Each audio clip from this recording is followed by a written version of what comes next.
Rumpelstiltskin, Buckbook High, and Dax is hot for Bashir. Hello and welcome to the Seventh Rule with your stars, Aron Eisenberg and Cirroc Lofton.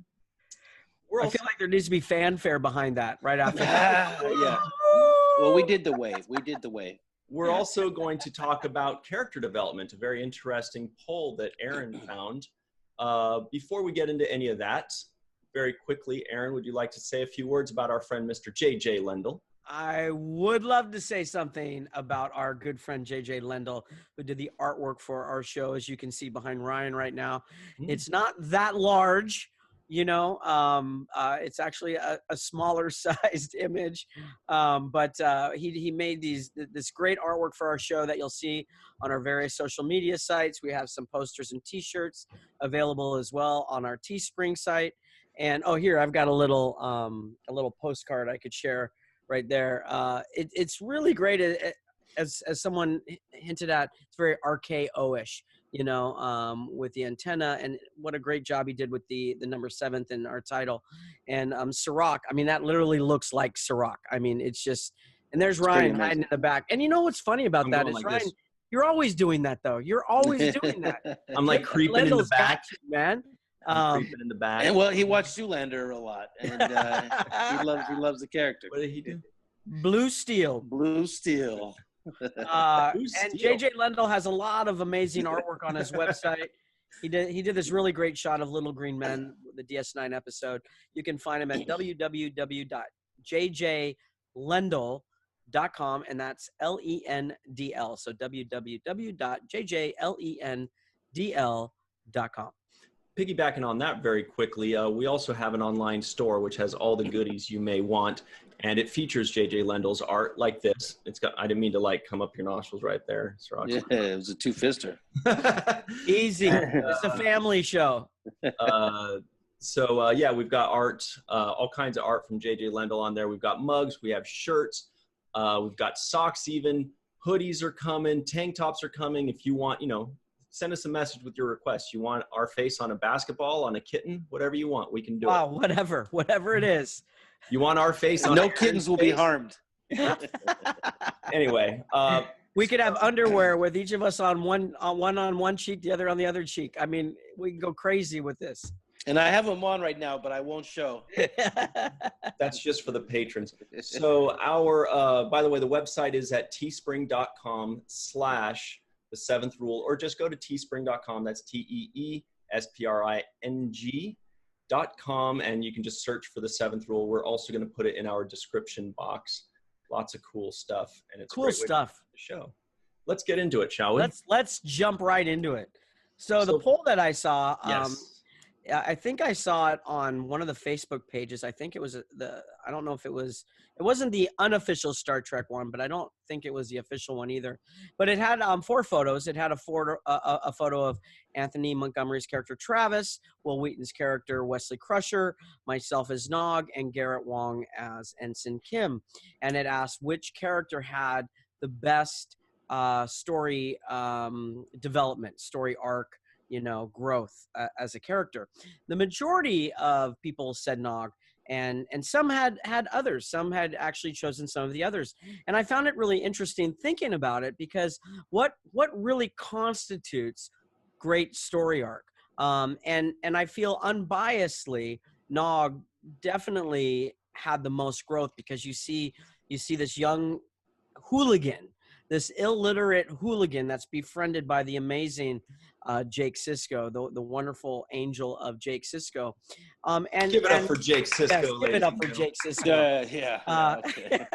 And then he grows into a Starfleet officer, and you really see that growth through the 7 years of a show. And it had me thinking about one, our writers who committed. Well, I don't know if they committed to it at the beginning or if they found that path in the process of writing on the show. And then I thought, why wasn't Travis's character given more growth, especially considering that he was the first human born in space? Now, I haven't watched Enterprise yet, but I know that part of his character wasn't explored as much as it should be. And you can also look at Garrett Wong's character, who's still an ensign after 7 years. And then Wesley Crusher's character, I even thought more interestingly how you could develop a quote unquote genius, and you could deal with the struggles that maybe he has in the situation that he's found himself in, and being as intelligent as he is. And I again, I didn't see TNG, so I'm not sure what stories they explored in that. But it had me thinking about how wonderful, forgive me for being, I guess this might sound biased, our writers had on our show in the development of the characters, and not just mine. You got Damar, you got Rom, you've got Odo, you got Kira, you've got not just the regular cast, but you also have the recurring cast that had such wonderful story arcs. So why, and here's my question then to you guys is, what do you think about that? And why is that in other shows, they struggle with that? Sometimes they want to develop characters and they kind of do a little bit, but they kind of miss that mark. Is it just because they're adults? I think even as an adult, we are still growing as individuals. We still make mistakes. We still fall on our face and have to get back up. And it just had me thinking a lot about shows, and and watching that even more closely these days. Cirroc? Yeah, one thing that came up when you said that was, I remember an old saying that says you don't measure the success of a man or a person by how high they achieve, but by the depths from which they come from. Right, good one. And so it brings me to think about how your character really had a bottom place to start out, where and this is not a diss, but it just means you came from this place where you were not that moral, and you were not that intelligent. And, oh no, that's not well, because, at least with reading, let's just say. All right. Well, so no, but that would be knowledgeable, because obviously, not that knowledgeable. To, you were intelligent in your ways of conniving and being a hustler, and I would say that's more of a scheming type of intelligence. No, I think. All right, yeah, I'll wait. I just think that your character comes from this place where, and you have this cultural thing that you're battling, your heritage and your own culture, and what you're expected to be and become in this kind of shrewd way. And I think that you defy all of those things by really finding your way throughout the show and surpassing expectations. And I think that's one of the things that we limit ourselves by, is our expectations. And if you have big expectations and you have these grandiose desires for yourself, even though other people may not see that in you, that's what is the redemption quality for Nog, in my opinion, is that you had these really grandiose visions of what you wanted to do, and you stumbled into it. It wasn't like from the beginning, but you found yourself, and you discovered that you wanted to have integrity, you wanted to be a good leader, that you wanted to stand for morality and something with a moral compass. So I think these things kind of matured and grew out of who you became during the course. The reason why I was trying to stop you on the intelligence thing is I think the thing that he didn't have was knowledge, because I think he is a very, very intelligent individual, because he wouldn't have been able to learn to read and then grow as quickly as he did without intelligence, is my point. No, meaning if I wasn't see that. smart, I wouldn't have been able to join Starfleet, season 4, after learning how to read in season 1. So I feel like they kind of set it up in the sense that Nog is a lot smarter and more intelligent than we think. That was really my only point on that. Yeah. But everything you said is right. But what I agree with. The question I have is, what is it about watching DS9 or any show for that matter that really pulls us into a character? And one of the things that I think that people gravitate towards Nog so much is, I've often said he's one of the most human characters, because you literally see him fail and try again. And I think that is the human connection that truly brings people into shows, that brings them in to whatever worlds they want to get into, is to see that plight, to see that to have that kind of connection, that if that character can go through what he went through or she went through and lift themselves up and try again and succeed and become better for it, as the quote that you said earlier, that's the journey that I think we enjoy so much. So when we watch these other shows, I feel like I'm starting to watch even more for those conflicts, that gray. And when you look at Travis's character, which I haven't seen Enterprise, so Ryan, you've got to jump in here because you saw Enterprise. When you watched TNG, did those characters and Voyager, did they have that gray? Did they have that where they went through something, they fell, they struggled, and came out better for it? And that's the growth that I guess I'm talking about. You know, not just you learn to read, you join Starfleet, you know, you do these certain things, A, B, and C. It's really the journey of our humanity, right? The insight, as Cirroc quoted, I think so perfectly earlier. You know, I don't know if you guys watch Around the Horn, but when you guys are making these points, I want to give you guys points like on that ESPN show. Cirroc knows, right? I want to be like, oh, that's a good one. 3 points for that one. But instead, I just raise my eyebrows and nothing else. But, oh, great. We'll have to figure out how to make that happen, right? So, yeah, you know, obviously, yeah, I've seen all these episodes. I've seen all the series. I will say that the answer is Nog's character is easily the character that got the most character development, the best story arc. You know, I don't think there's really a discussion there. I think that's pretty hands down. I do think that somebody that got a ton of character development and a great story arc, even though they kind of started off at the top, was Sisko. I mean, we did see him go from commander to captain. We did see him go from one look to another look.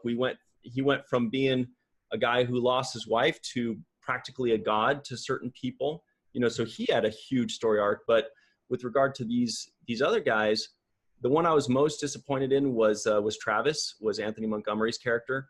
He and Hoshi, they were like two wasted characters, because with Enterprise, they really tried to go back to that you know, triumvirate, or the triad, you know, that they had with Kirk and Spock and Bones. They tried to do that with Archer, T'Pol, and Trip, which was great in its own right. But if there's 7 main characters, you want to dig deep into all 7 main characters. And they had Hoshi and they had Travis. Now, granted, they were ensigns, but they were really good characters that they could have used, and they really didn't use them enough. So that's the one I was most disappointed with. Harry Kim, I was fine with him. He definitely should have moved up to Lieutenant Junior grade at some point, but they gave him some stories. He was interesting. I remember there was one with him and Chakotay going into the future, and that was a really good one. There was some good meaty chunks for him to chew on. And Wesley Crusher, that was the most unrealized potential, because you had this genius, and we kept waiting. One of these days, he's going to grow up. He's going to become this full-fledged ensign, and then a lieutenant. He's going to take everything over. He's going to be so cool. And then he just went off with the Traveler on some weird episode that didn't really make sense. It really didn't work for me. And it's too bad, because it seems like that could have been there could have been some really great stuff to explore there with having this kid who's probably smarter than anybody on that ship, and how he deals with that, or whether in a positive way or in a negative way, and the struggles he goes through in that. You know what I mean? I guess what I'm trying to say is when we watch things, are we seeing a character go from point A to point B, C, D, and E? Are we seeing a real journey of an individual? And I'm starting to, you know, think about Discovery when we watch that. And I'm watching, as we watch this show, I'm thinking about the same thing. Is there growth for these characters? You know? Well, you know, real quick, Deep Space Nine did that for every single character. And they're the only one, that's the only series so far. I mean, if you really think about it, look at Odo's journey. I mean, from beginning to end, his journey was incredible. Major Kira, she had this long journey and story arc, and every one of them, you could follow them through 7 years. So I would say that, you know, 12 out of the top 15 character arcs are all in Deep Space Nine. You know, even if you look at Damar and Dukat, you know, even Garrick, like the secondary characters, you know, Yeah. Jake. I mean, everybody had these long, completely all-encompassing story arcs. Like Jake, you know, in the first season is 180 degrees different than Jake in the 7th season, you know. Yeah. Yeah. You know, and a lot of that I wanted to say, because I think, Aaron, you were asking about what is the reason for that, like what causes that to happen. And I think that in some cases it is the actual person. So I think, Aaron, you as an actor and bringing what you brought to the table, the level of commitment, the vision that you have for the character, I think those things translate on screen and allow for the growth that we're talking about. So if You're getting points right now, Cirroc, by the way. Yeah, because if I was the type of actor, let's say, who shows up late all the time, you know, half-ass reads my script right before we're about to film, the writers. Don't you dare name names right now, Cirroc. And I'm not naming any names. I'm just saying there are these kinds of people, right, that are, you know, half-ass their work and, you know, feel like they can just wing it. And those people, it's not going unnoticed by the crew, by the writers, by the, you know, the dailies. It comes back, and if your level of input is going to be suspect, then people will then start to care less about trying to push themes your way or develop your character. They say, well, he's just okay with phoning in this particular role in this way, and we're okay with that too. We'll just write it that way. So I think a lot of it has to do with the person who's doing this. That still happens today. You're absolutely right. And I want to hear what Aaron has to say about all this praise he's about to get, or is getting. But, you know, that still happens today. You look at Stranger Things. I don't know if you guys have seen it, but there was one character, I can't remember his name, but he was kind of like the douchey, you know, kind of bad guy type character in the first episode of the first season. And he was supposed to get killed off at the end of that pilot episode. That's how the script was written. That's how it was originally done. And the actor himself played the character so charismatically that they're just like, dude, we can't. This guy is a gold mine, you know. And so they kept him on, and now they've just done 3 seasons, and he's still one of the main characters. Is he the one that's like the older guy, but he's like totally best friends with all the kids?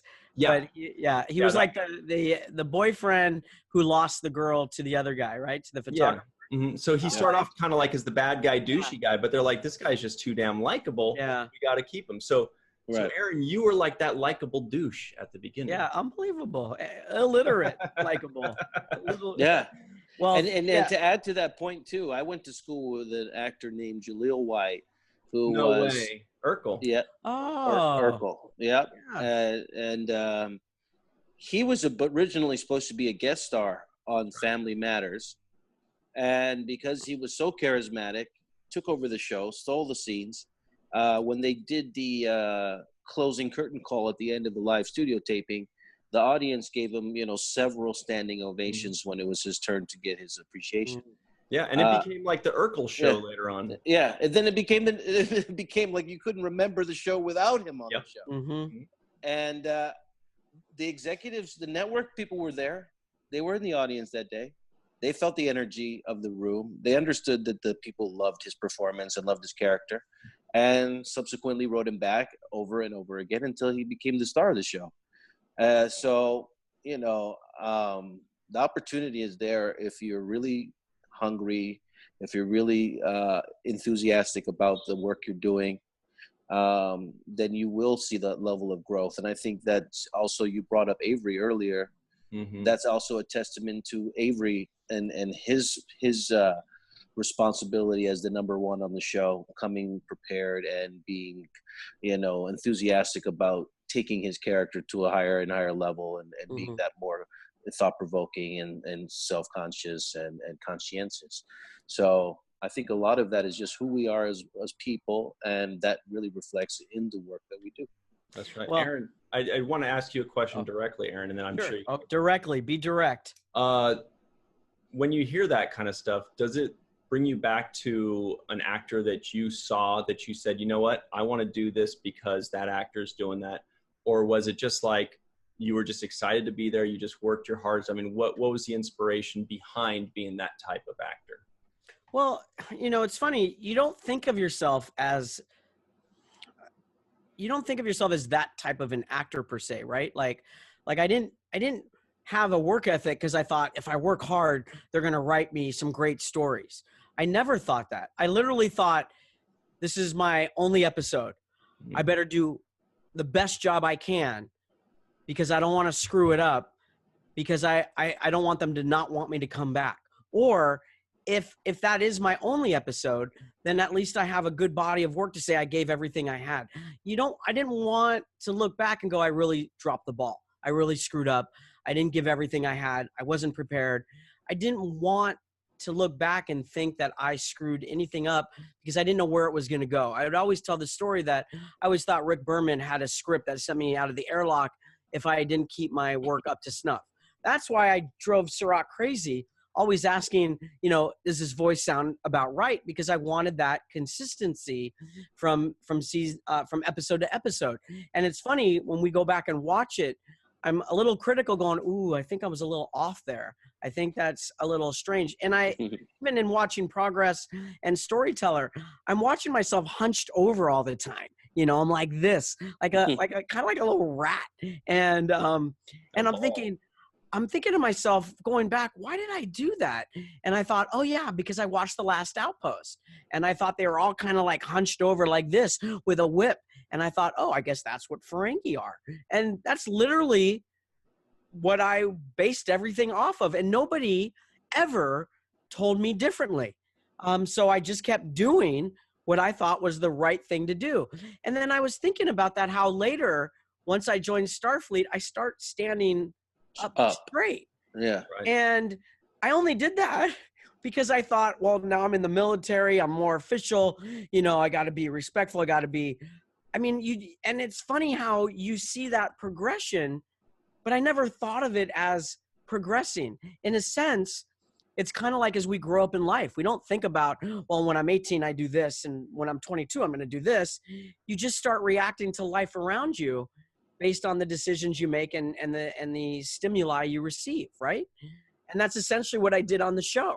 Whatever they sent me, I'm like, okay, don't screw this up. Make sure I'm on it. Make sure I got it. And be honest. So, and to be honest, what I see, because we had so many great stories, is everybody on our cast had that kind of integrity for their characters. Everybody came prepared. Everybody came ready to do their work. And I think that's very important, because then I think the writers are like, oh my God, we can write for anybody on this show.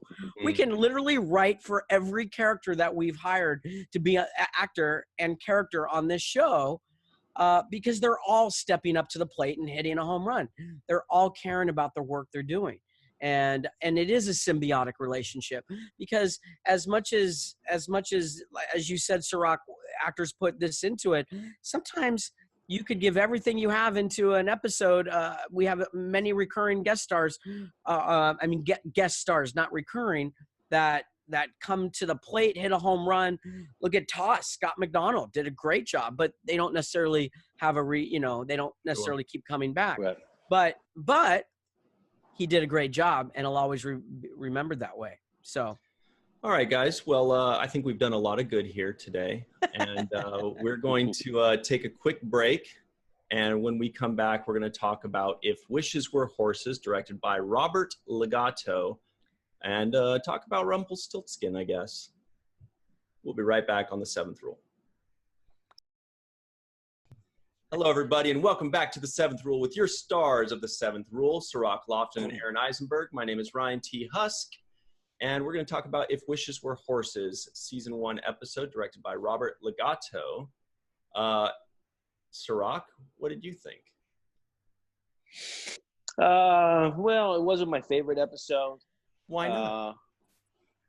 I felt like, not too much was given on. I mean, I understand what the whole overall, metaphor that they were trying to hit home with, which is the power of the imagination, and, how it can be used to kind of, put you in a mental space but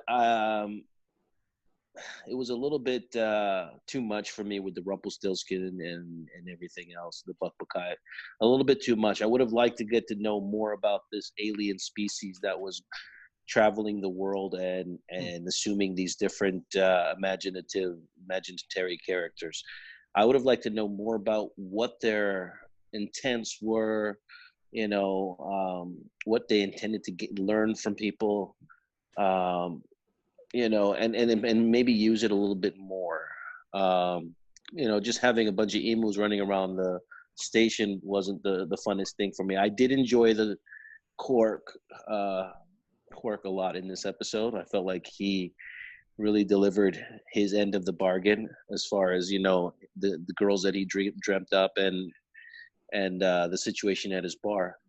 I also liked Odo. I thought Odo was, pretty serious in his approach, the way he normally is. But overall, I just wasn't blown away by the show. It was a little bit slow moving for me. First off, I wanted to say thank you for your very kind comments in the previous section of our show. It was very nice of what you said. And I wanted to say one thing on that before we talk about this. I was also, as I said, you were always there for me for my voice. And as a 14-year-old kid, you were mature enough to always be there for me doing that. And one of the things that I really loved about our show, which supports exactly what you said, but it supports it for all of us, is that everybody cared about their work. Armin having myself, Max, Chase, Jeffrey do rehearsals, Jimmy Darren asking me to rehearse for Paper Moon, you and I always going over the scene before a scene, Avery always present, Nana, Dax, Terry, and Colm. Everybody brought their A game, and I just wanted to kind of say that because I think we had a perfect storm on our show. Anyway, with that said, on this episode, I didn't dislike this as much as I think maybe you guys seem to dislike it. I actually thought it was an interesting idea. I do agree that it would be better to explore this alien species coming by and what their purpose is. I feel like that's strike two on DS9 in dealing with different alien species and what their purpose is and how we're connected to them or how we will be connected to them. I don't like when they come in and they go, "Oh, we're just passing through. We just want to get an idea of who you are and then move on." They did that with that Move Along Home, the same species that played this whole game. And you're like, well, what was the reason? If you're trying to connect, why are you connecting and then just moving on? And then you have the same thing happening here. Sisko actually says at the end, he's like, "Well, why didn't you just come and ask me and talk to me like a normal person, But I kind of like the answer. It was kind of their thought is imagination is interesting, and this is to me what was the strength of the episode was talking about imagination and why it's important in our world and in our life. And it goes back to similarly to what we discussed in the previous installment of our show right now about and how we connect to the characters and that kind of imagination and how important it is for us in order to find hope when we feel fear. My biggest critique of this episode is that they truly didn't explore those emotions, meaning if they've got three entities, one is fear, one is lust, and one is reverence maybe for the athlete, a wonderful connection. So they're kind of bringing these in, but they really didn't make the characters go through those emotions to have a development or a growth at the end of the episode. So again, my complaint is I think the idea is there, but the exploration of that is lacking. except for the scene that you have with Sisko at the end. Odo says imagination is a waste of time, and in this argument that he has with Quark, which is pretty profound. And it's really asking the question, why do we read books? Why do we listen to music? Why do we hope and think of things in the future?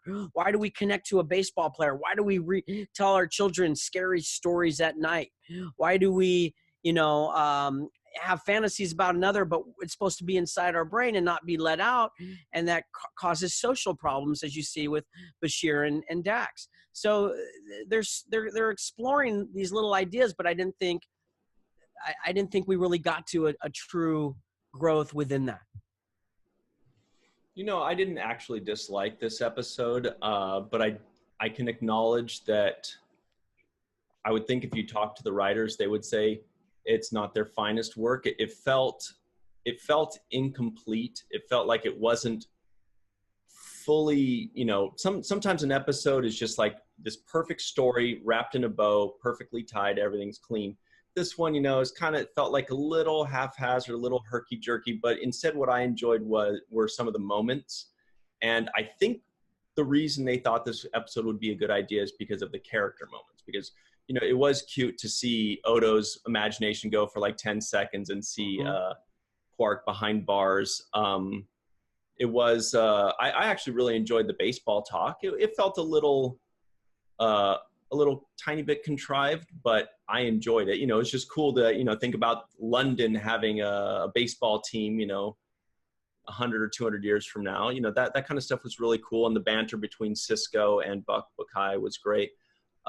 What I did think at the very end of the episode was I was like, this would be the kind of episode that we're going to get in the new Star Trek Nickelodeon animated series for kids. Because there are going to be 2 animated series. One is by a producer of Rick and Morty that's going to be adult humor. That's called Lower Decks. The other one is still unnamed, and it's going to be for kids on Nickelodeon. So that, the power of the imagination, and all you have to do is think, that kind of thing.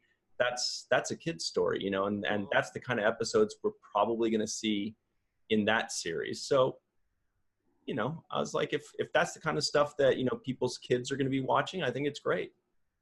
Yeah, I have to agree with you, Aaron, though, that the thing that I think they missed the ball on was going into those different aspects. I like how you brought up the idea of fear, the idea of creativity, lust, and how these are the kind of main emotions that are behind our imagination, right?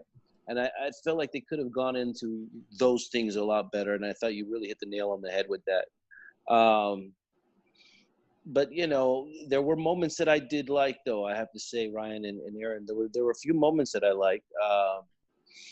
I liked when when Bashir finally gets Dax that's interested in him, and he's basically like, "Shut up! I'm busy. You're annoying me." It was funny. It was like, this is your dream. You've always wanted this girl to be draped all over you, and now you're just telling her to shut up.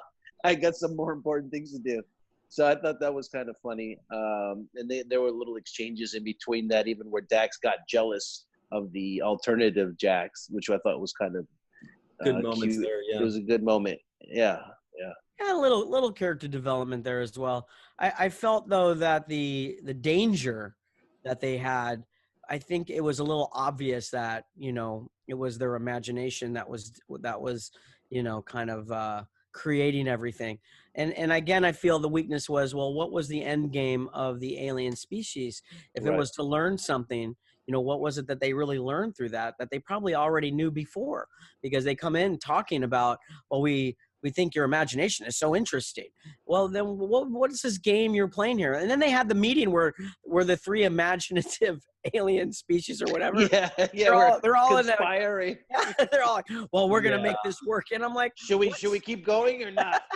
It looked like it was going to be a hostile takeover at that point. Right. And then So that was a little misleading. It was a little strange. Yeah. It kind of felt like the writers went with an idea and really weren't sure where to go. And I think again, it comes back to what makes good episodes great episodes. And when we look back on the various episodes that we watch, what are the ones that we're really enjoying? And I find when they kind of focus on one, maybe two characters, and that journey from the beginning to the end, and that there is some payoff, whether it's negative or positive, and that the character then is able to take that into the future with them and be better for it, hopefully better, or worse if you're Gold Dukat, right? Yeah. But You know, that's what's missing there. If they really went after one of the characters and, you know, and really went through that imagination and what the imagination is producing, maybe and that. I don't know. It seemed weird to me. They were asking O'Brien to like trade his daughter for saving for saving the station, and that didn't even make sense to me. Like, all right, well, give me your daughter, and I'll teach you. I'll show you. Yeah, what's their motivation? Because that's what Rumpelstiltskin wants. He wants the girl. He wants children, right? Yeah, right. Rumpelstiltskin's children. But it just seemed like, what were they playing into? What would they learn by that? Let's say O'Brien says, "I'll give you my daughter. Just save us." Like, what would they say? All right, just a game. We're just kidding. Just wanted to see if you'd fork her over. But you gave me your daughter. But you did it. And you know what was odd about that too is his wife and daughter just appeared. Right. So they clearly just appeared. That's not the real version of them. No, but then when the aliens give her away, give the fake one away. But when the aliens left, O'Brien left with his daughter and his wife in ops. So I saw that. What were they doing in ops, man? Well, they just appeared. They just appeared the way Sisko appeared over my shoulder when I was talking to Buck Buckeye.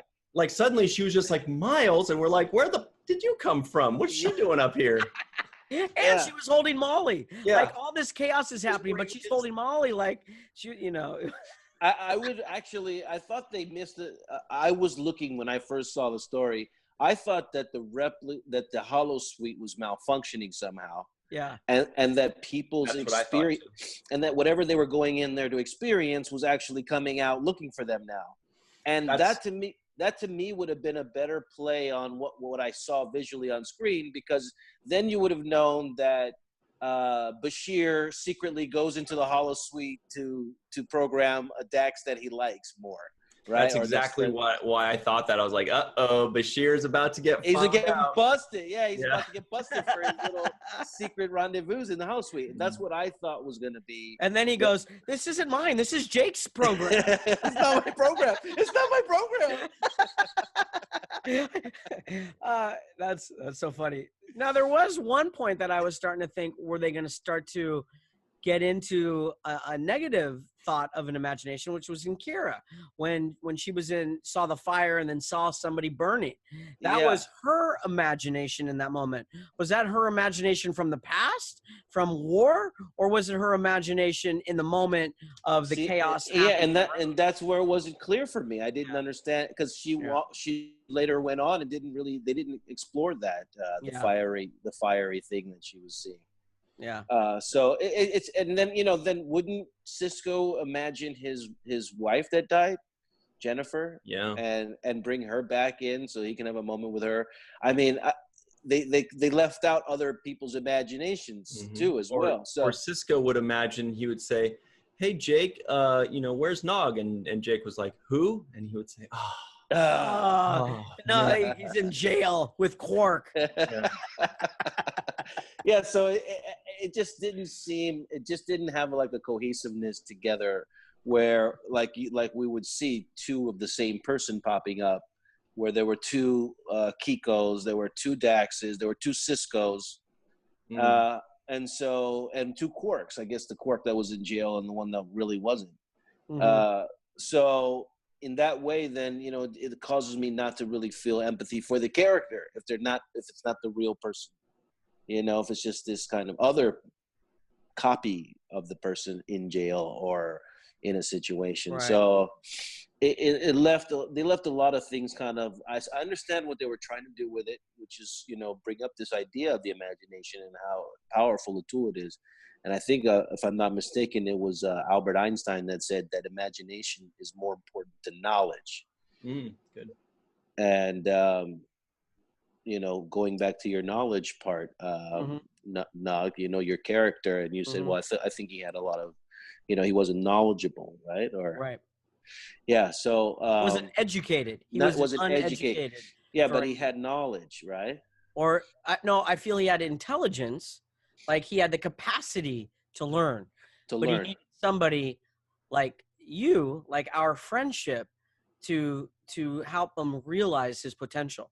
But it was, to me, it was his imagination that makes him so special a character. That's one of the things that makes Nog different from the other Ferengi, is he imagines himself being different. He imagines himself challenging the status quo.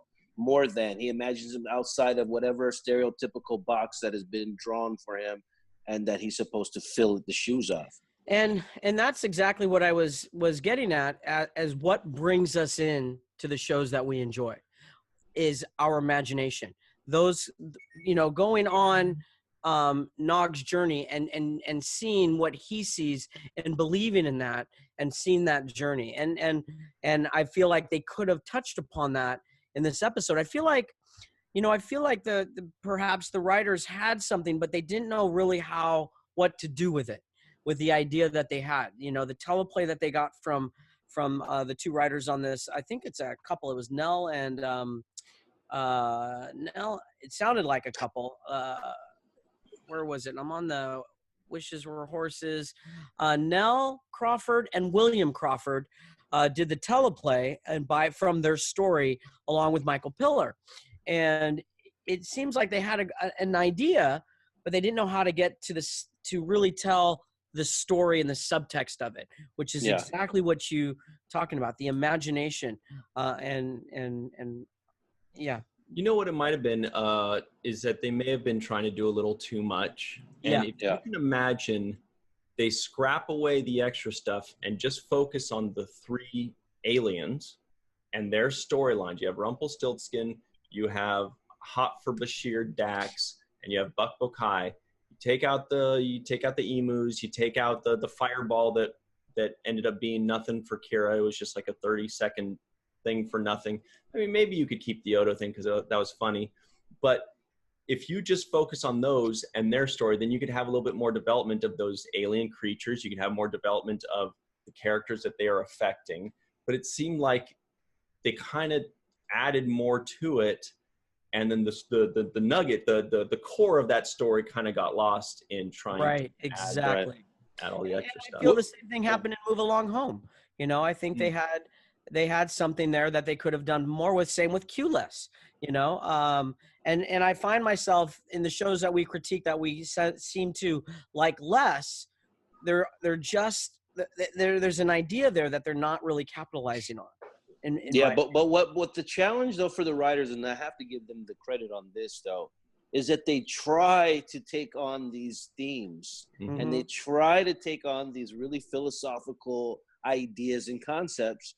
And whether they get it right or not, at least it's something that has depth and meaning, as opposed to just a series of events or actions and the ship got blown up. No, we got them. They're captured and story's over. At least they're telling these other stories. They're trying to bring up these concepts of occupation, of life, of death, and of imagination, and how the human mind works and the condition. So I think that they really take on a big bite when they do that. And that's what I like about our show. And that's one of the things that draws me to the show, is the fact that they're willing to take those risks to really open up the viewer so that they think about more things than just like A, B, and C happened in space. Absolutely. Yeah. And it goes back to what we talked about character development, and we look at the four shows we talked about in the previous segment.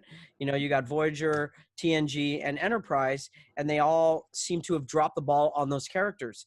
And our writers, really, really threw a touchdown pass with Nog's character, and not just Nog's character. They did it with Rom, Damar, Dukat, Kira, across the board. So I feel sometimes a little guilty being critical, as we are slightly in this episode. But I could also give you this argument as well, not an argument, but this thought: they're finding their legs. They're finding their what stories they want to tell. They're finding their way through our show, figuring out the different actors on the show. And one of the benefits they really had was they could come down to the set and get to know some of the actors, see them, interact with them, meet with them. I remember Ira, probably, though this was several seasons later, asking if I wanted to go to lunch with him. And at the time, I didn't realize why he was doing that. I don't know if I was scared or nervous, but now— No, I will not go. But now I realize he's just trying to get to know me a little bit. What are you about? Because when I look at my journey with Nog, it's so parallel to my own life. It's kind of spooky. It's really spooky. And again, I think it's a beautiful thing when the writers can really connect with the actors, and that symbiotic relationship is what I think gives us these great shows, along with the integrity and the work ethic of not only the actors, but the writers and producers and the crew. And again, I think we had a perfect storm on our show because everybody seemed to want to do the best job they could. And that goes to what you said earlier, but it goes to everybody. And I think we were just really, really fortunate. And also when I watched this episode, I have now, and I don't know if it just dawned on me or if it's just now starting to click in this kind of a way, but I feel really close with the characters now. Mm-hmm. So we're 12 seasons into the first 12 episodes into the first season, and now when I see Dax, I say, okay, she doesn't mind Bashir flirting with her so much, even though I may be offended by it. She doesn't mind. She knows she used to be a man once, as right. One of the lines she said in this episode. I used to be a man once, so I know that you're raging with hormones. So it's okay, and so I understand that coming from her. Like it makes sense to me now. And Odo now, the way he was so playful with Quark. He was so happy. I got you in jail. Tell me I don't have an imagination, and I relate to it. I relate to that camaraderie that they have, and with all the characters is going down the line, Quark, Nana, Bashir's character. Even though I got to see more of O'Brien, which I felt like I needed more of O'Brien. And we haven't had much of him. Yeah, and I like to see that he was in dad mode himself. Tucking his daughter into bed. And if that gave me more of a feeling of a home feeling on the station and a family feeling on the show. So there were different things that I really liked about each character. I've been attached to them now, and I believe their perspective. Yes, if that makes any sense. Interestingly, on a side note, outside of the character development, some of the thoughts that they brought in were kind of interesting. Baseball ended. Right? Nobody follows baseball. I thought that was kind of interesting. I'm like, really? And then I also thought it was interesting that he was reading a story of Rumpelstiltskin. So some things from the far past are still relevant and others aren't. And this is one thing that I feel sci-fi truly struggles with. Entertainment is gone. There is no such thing as entertainment anymore. Everything, it's all work and except if you're a rascal like Quark.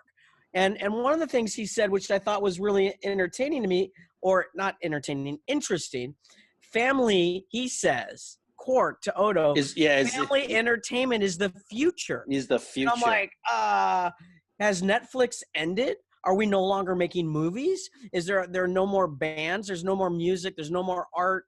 And sometimes they throw it in. There's no more sports.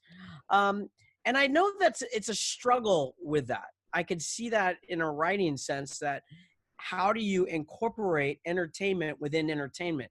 How do you incorporate the sporting, Right. And I think they did a good job with Sisko's love of baseball.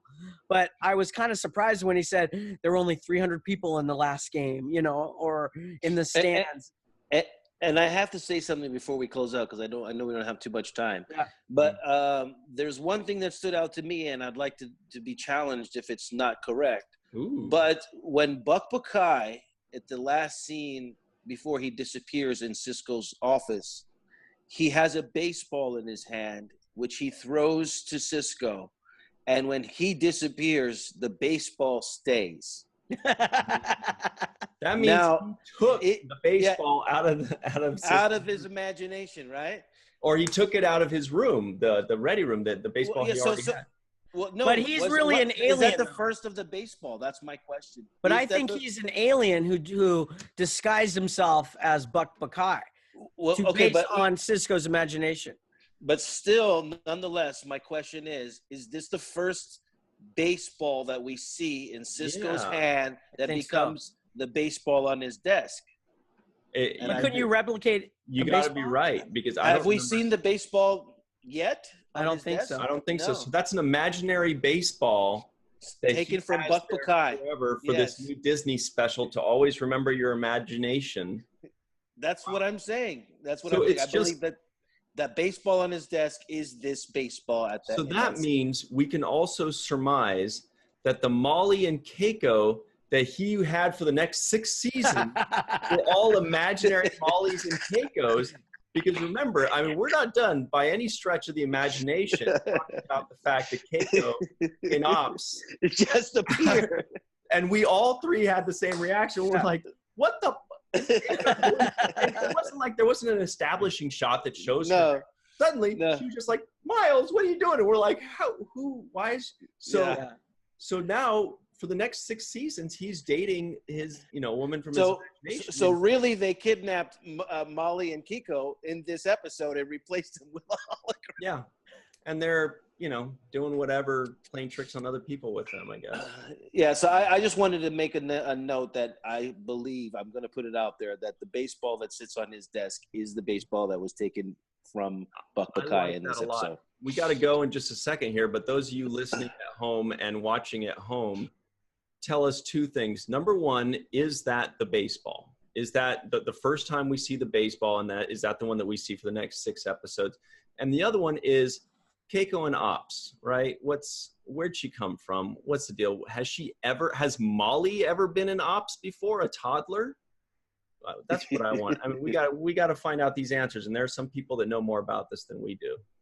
Yeah. Aaron, take us out. You look like you had one last thing to say.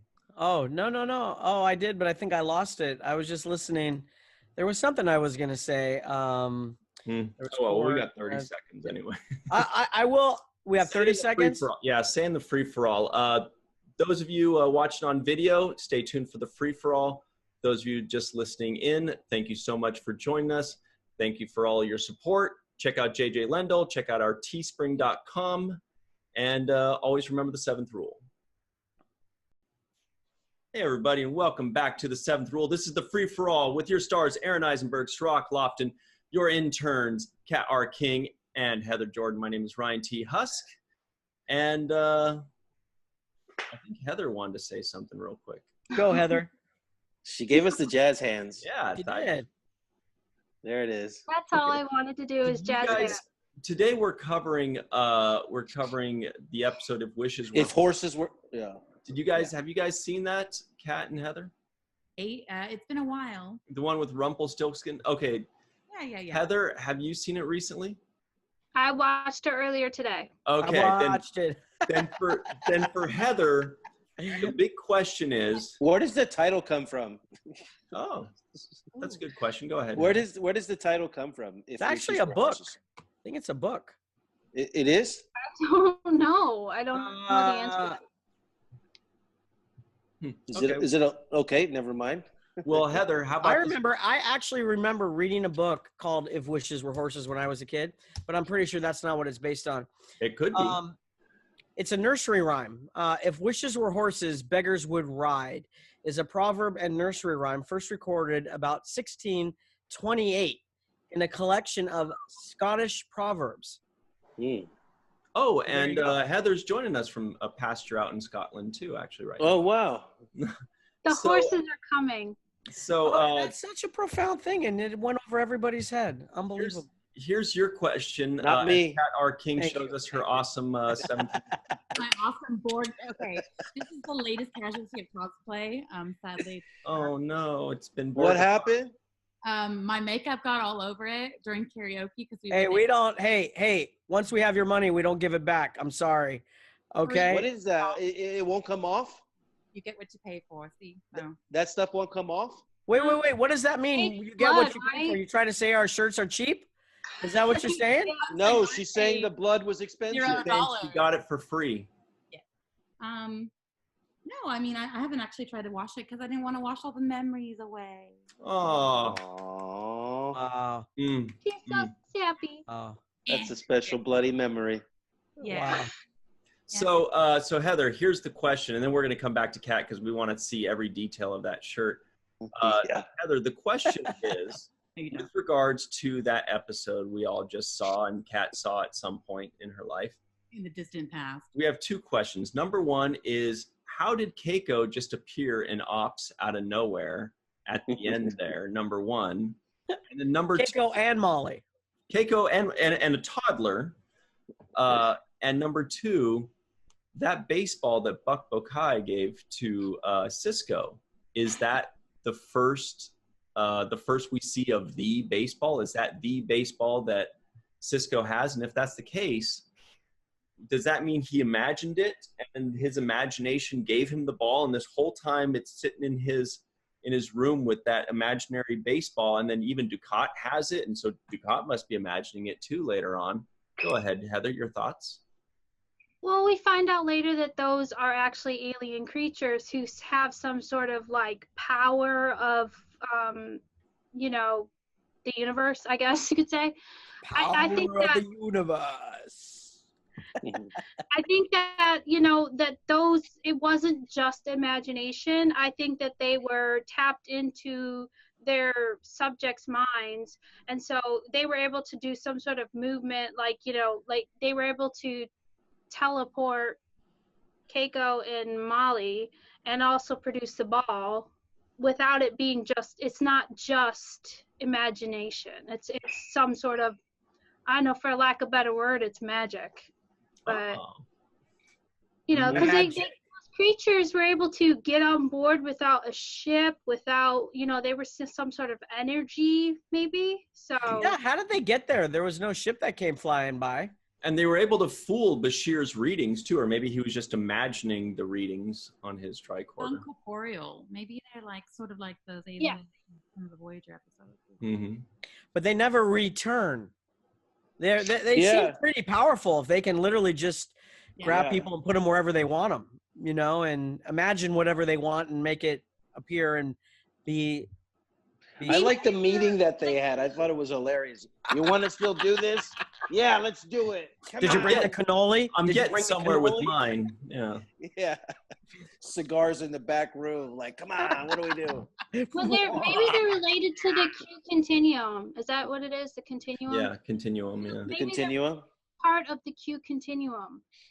That's possible. Yeah, they could have the Q-like powers, basically. Like Time Bandits? Oh yeah, I love that movie. No, not like Time Bandits. It's not like Time Bandits. Dude, Time Bandits is going to be a new series. They're actually is it?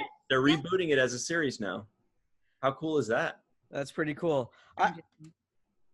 So they're part of they're like the good guys of the Q continuum, wherever Q is. And that was kind of another thing. I thought of like the prophets in the first pilot episode, and how the prophets were asking, what is this time? What is time? What do you guys like? And and they were coming to Sisko, and I thought maybe it could have been like the prophets trying to come to Sisko in another way, but they didn't identify themselves as such. So it didn't. And it's the weakness. It's the one weakness of the show is dealing with another species, another life form coming through, coming through, Dodge City, on their wagon, and then dealing with it, and then they move on. And it's a little it's a little frustrating because if you're going to bring this in, then let's really deal with it and figure out what the motive is and where they're going, And one other thing I want to highlight,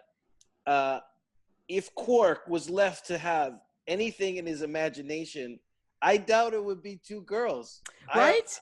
I think it would be like more Latin. Yeah, because he's got plenty of Dabo girls. Yeah, you got the Hollow Suite. He's got Dabo girls. Like he's got his access to to the ladies. I think that he would just dream up more money. He would probably dream up that he was the Nagus. But yeah, I think, well, his whole thing is like he wish for them to lose, but it doesn't work. Yeah, exactly. So Exactly. maybe that's how he would get himself rich, is just Well, he left 2 beautiful women so he can go count his money. So clearly the money was more important to But him. then he started running, hey, I lost my girls. And we're still not sure if the emus are the girls in disguise. Yeah. We're not sure about that yet. And I haven't seen anybody cosplay the emus yet. I'm going to be doing the That's a emus good next one. year. Oh, good. All of them, or you're just going to be one? Just the two. Just the 2. Yes. Double heads. And nobody's cosplayed Buck Buckeye or Rumpelstiltskin or Lusty. I think somebody's done Buck Buckeye. I've seen Buck Buckeye. Have I think you? so too, yeah. What about Lusty Dax? Lusty Dax. I'm not touching that one. That one's gonna Somebody get- was touching that one. Oh! So here's a question for everybody, non-Star Trek related, so I'm sure it won't last long. This is the big one. Now, in the realm of lollipops and hard candy, what's your favorite flavor?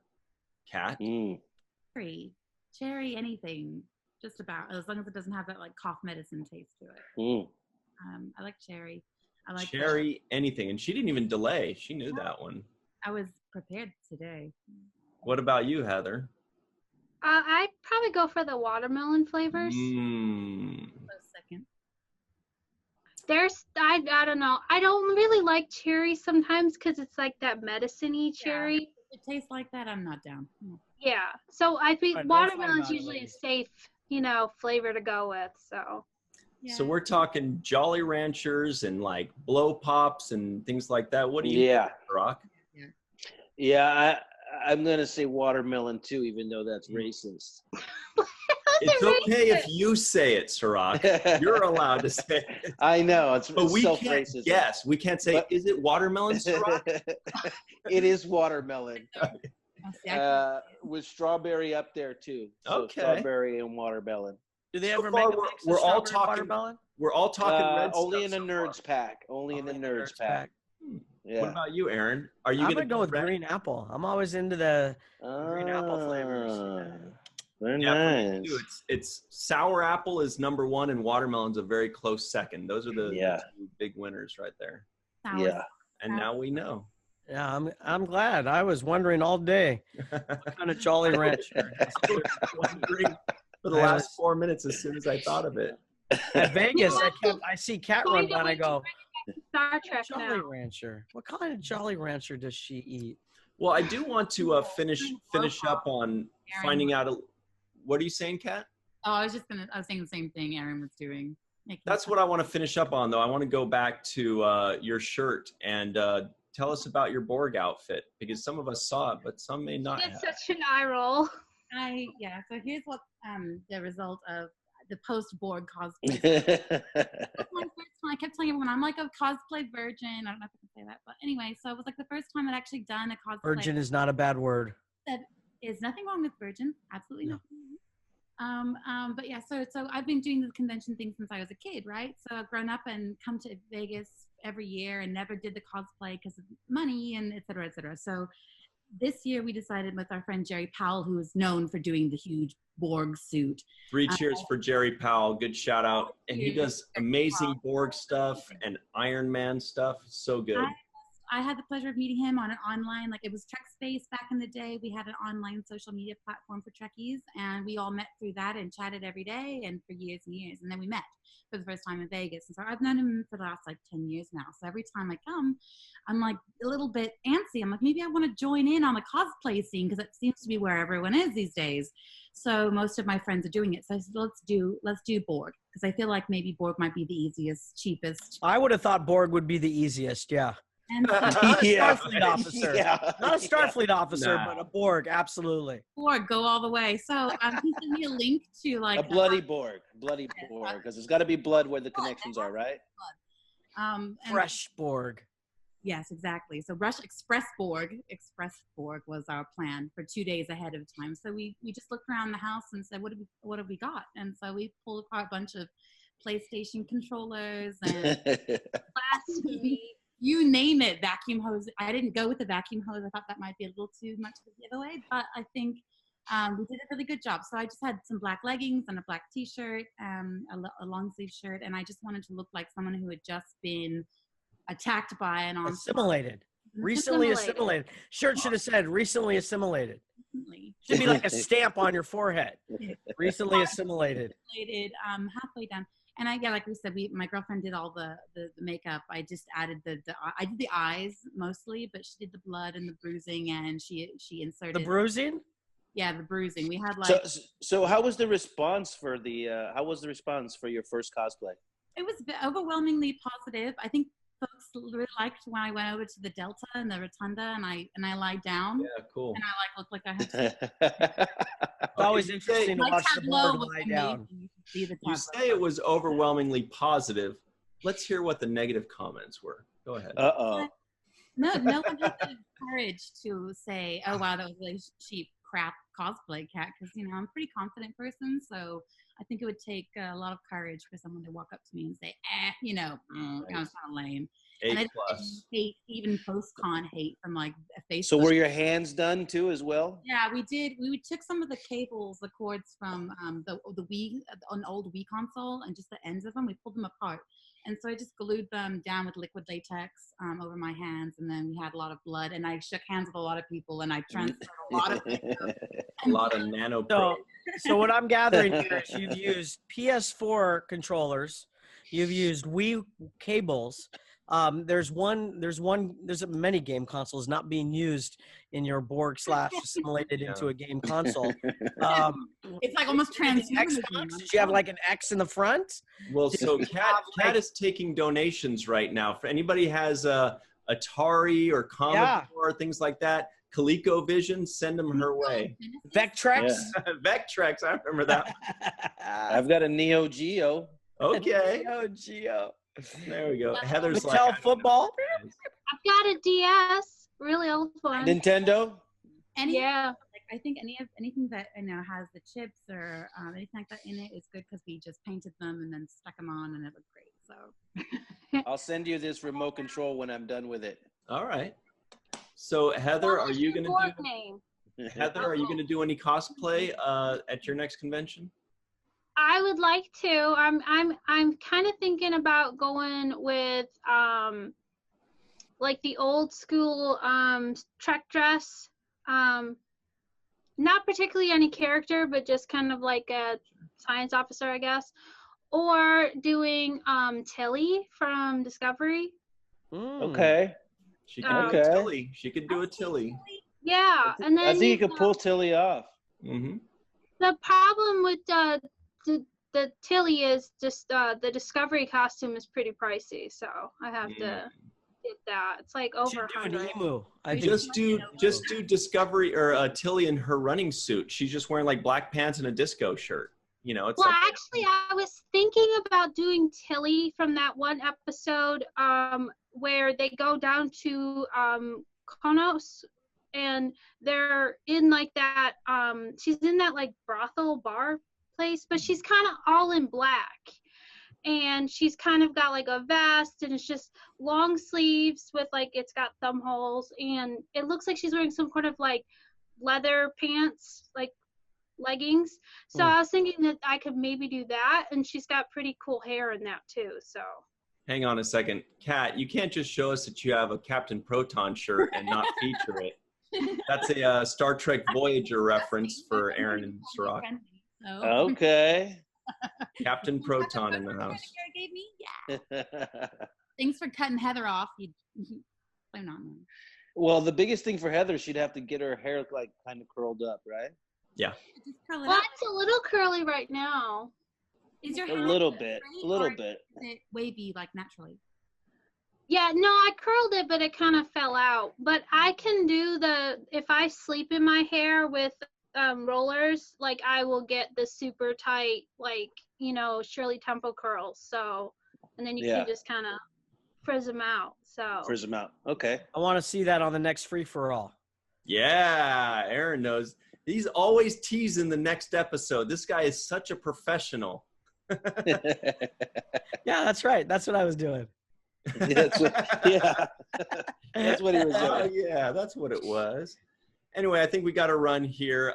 Stay tuned next week. Heather is going to join us as Tilly.